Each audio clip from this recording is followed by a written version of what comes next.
વાસુદેવાય હરિયે પરમાત્મને પ્રણતઃ ક્લેશ નાશાય ગોવિંદાય નમો નમઃ. પૂર્ણ પુરુષોત્તમ ભગવાનની જય. હિન્દુ વર્ષના 12 મહિના કારતકથી આસો સુધી, તો પછી તેમાં અધિક માસ કઈ રીતે આવતો હશે? આજે જાણીશું શા માટે અધિક માસ આવે છે, વર્ષ 2026માં અધિક માસ ક્યારે શરૂ થાય છે અને અધિક માસ દરમિયાન શું કરવું જોઈએ. આ તમામ બાબતો જાણવા માટે જોડાયેલા રહો ભક્તિ કથા સાથે. વિડીયો ગમે તો લાઈક, સબસ્ક્રાઇબ અને શેર જરૂર કરશો. પૂર્ણ પુરુષોત્તમ ભગવાનની જય. જય શ્રી કૃષ્ણ. ઓમ નમઃ શિવાય. હર હર મહાદેવ. ભક્તિ કથા ચેનલમાં આપ સૌનું સ્વાગત છે. ભગવાનના સુંદર ચિત્રો સહિત પવિત્ર કથાઓ સાંભળવા માટે જરૂર સબસ્ક્રાઇબ કરો ભક્તિ કથા ચેનલ. જો આપ આ ચેનલ ઉપર નવા હો તો ચેનલને સબસ્ક્રાઇબ કરવાનું ભૂલશો નહીં. સામાન્ય રીતે અખાત્રીજ, અષાઢી બીજ અને ભાદરવી બીજ એ બરાબર બે માસના અંતરે આવે છે, પરંતુ આ વર્ષે અખાત્રીજ પછી અષાઢી બીજ પૂરા 3 માસને અંતરે આવશે. આમ કેમ, તેનું કારણ જાણો છો? કારણ છે અધિક જેઠ માસ. આ વર્ષે વિક્રમ સંવત 2082માં 12 ચંદ્રમાસને બદલે 13 ચંદ્રમાસ આવ્યા છે. વૈશાખ માસની અમાસના બીજા દિવસે તારીખ 17 મે 2026 ને રવિવારથી તારીખ 15 જૂન 2026 ને સોમવાર સુધી અધિક જેઠ માસ રહેશે. અધિક માસને ધાર્મિક પરિભાષામાં પાવન પુરુષોત્તમ માસ પણ કહે છે.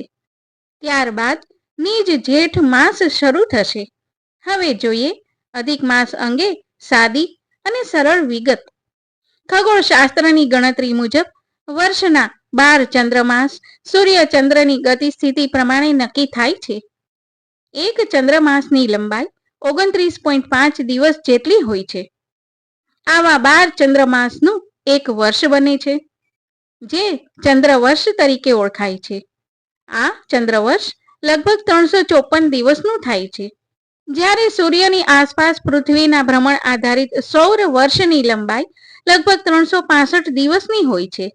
આમ સૌર વર્ષ કરતા ચંદ્રવર્ષ આશરે 11 દિવસ નાનું છે.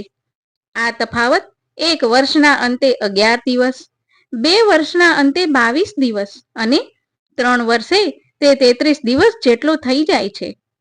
જો આ તફાવતને અવગણવામાં આવે તો આપણા તહેવારો, ઉત્સવો, વ્રત, પર્વ વગેરે દર વર્ષે 11 દિવસ જેટલા પાછળ ખસતા જાય. આમ થવાથી તહેવાર, વ્રત, પર્વનો ઋતુઓ સાથે મેળ જળવાઈ રહે નહીં. સામાન્ય ગણતરી મુજબ એક અધિક માસ પછી 32 મહિને બીજો અધિક માસ આવે છે. અધિક માસને ધર્મશાસ્ત્રમાં પાવન પુરુષોત્તમ માસ કહે છે. મુહૂર્ત શાસ્ત્રમાં તેને મળ માસ કહ્યો છે. તેમાં લગ્ન, જનોઈ, વાસ્તુ કે અન્ય માંગલિક પ્રસંગોના મુહૂર્તો હોતા નથી. સમગ્ર અધિક માસ દરમિયાન જ્ઞાન, સત્કર્મો, ભક્તિ, ઉપવાસ તથા સદવાંચનનો મહિમા છે. પરંતુ પુરુષોત્તમ માસ કયા માસના અધિક માસ તરીકે આવશે તે કઈ રીતે નક્કી થાય?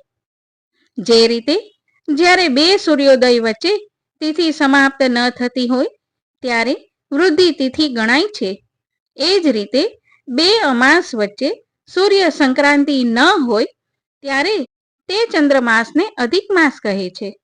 આમ દર 3 વર્ષે આવતો અધિક માસ ધર્મ, ધ્યાન, જપ, તપ, દાન, પુણ્ય અને પારાયણના મહિમાથી પરિપૂર્ણ છે. બોલો પૂર્ણ પુરુષોત્તમ ભગવાનની જય. જય શ્રી કૃષ્ણ.